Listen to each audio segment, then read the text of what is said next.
my god, Shadowkissed. On this bizarre adventure that is us reading the Vampire Academy series, we've managed to make it through 3 books. That's a big deal because we originally thought that we wouldn't be able to get through just 1 book. Book 2, Frostbite, really surprised us with character growth, maturity, and real intrigue. We were still a little hesitant to hope for such things in Book 3. But we didn't really need to worry. While Shadowkissed is the slowest of all 3 of the Vampire Academy books, it still wasn't awful. Picking up where Book 2 left off, Rose and Lissa are back at school, and after Rose's adventure in the Strigoi lair, things going back to normal is a relief for Rose. Rose is excited for her field assignment where she gets to spend 6 weeks guarding a Morai against surprise attacks from the teachers. But her excitement is somewhat dampened by the fact that she is not assigned to Lissa, but rather Lissa's boyfriend, Christian. Rose tries not to freak out and once again manages to handle things with maturity, vowing to guard Christian with everything she has. We get to see a lot more of Christian than we have in the previous books. Well, a little more anyways. And Rose and Christian are finally doing more than just butting heads. Progress! After their imprisonment with the Strigoi, the 2 of them have finally come to an understanding and it's stuck. Now they actually respect each other. And they agree that Lissa needs to be protected at all costs. They're kind of like bros now, maybe? And Lissa and Christian are still all over each other all the time. Rose and Lissa barely talk about anything that is important. I want to accuse Lissa of being a bad friend, but it becomes pretty clear in this book that Rose is close-lipped about everything. So unless Lissa knew exactly what to ask about, she's never gonna hear about Rose's problems. It's my biggest problem with Rose in this book. Just bloody talk to someone about anything that's going on in your life. Tell someone about your relationship with Dimitri. Tell someone about the ghosts. Oh yeah, did we mention the ghosts? Yeah, Rose is seeing the ghost of her best friend Mason. She's not exactly sure if she's going insane or not, but she has to figure out what the ghost is trying to tell her. Hint! It's important, and you know, most likely related to the whole being Shadowkissed thing.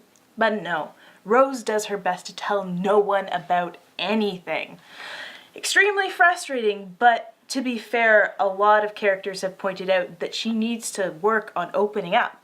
So it's probably more of a purposeful character flaw rather than a writing flaw. On top of everything, Rose and Lissa are trying not to freak out because Lissa's Uncle Victor, the villain from the first book, is being put on trial, meaning that he could potentially be let out of jail. Both Rose and Lissa want to testify, but it looks like they won't be allowed to. But thankfully, Adrian, this guy with an awkward crush on Rose from the last book, who is also a spirit user and is also related to the current queen, manages to get them into the trial. Is it bad that I want Rose and Adrian to hook up just because I know that they are not going to hook up ever in this series? And anyways, he gets them into the trial and they have to face the man who put them through so much in book 1. Victor showing up in this book means mind games will be played, and you just know this guy is going to get out and cause havoc. And the funny thing is that they actually have the same goals as old Uncle Victor. It's just that he's such an asshole. What he advocated for most was having the Morai fight with magic, and that's what Christian and Rose have been doing lately, and to great effect. I really enjoyed the scenes where Rose and Christian were fighting together because they demonstrate exactly how powerful a Morai Dampier pair could be.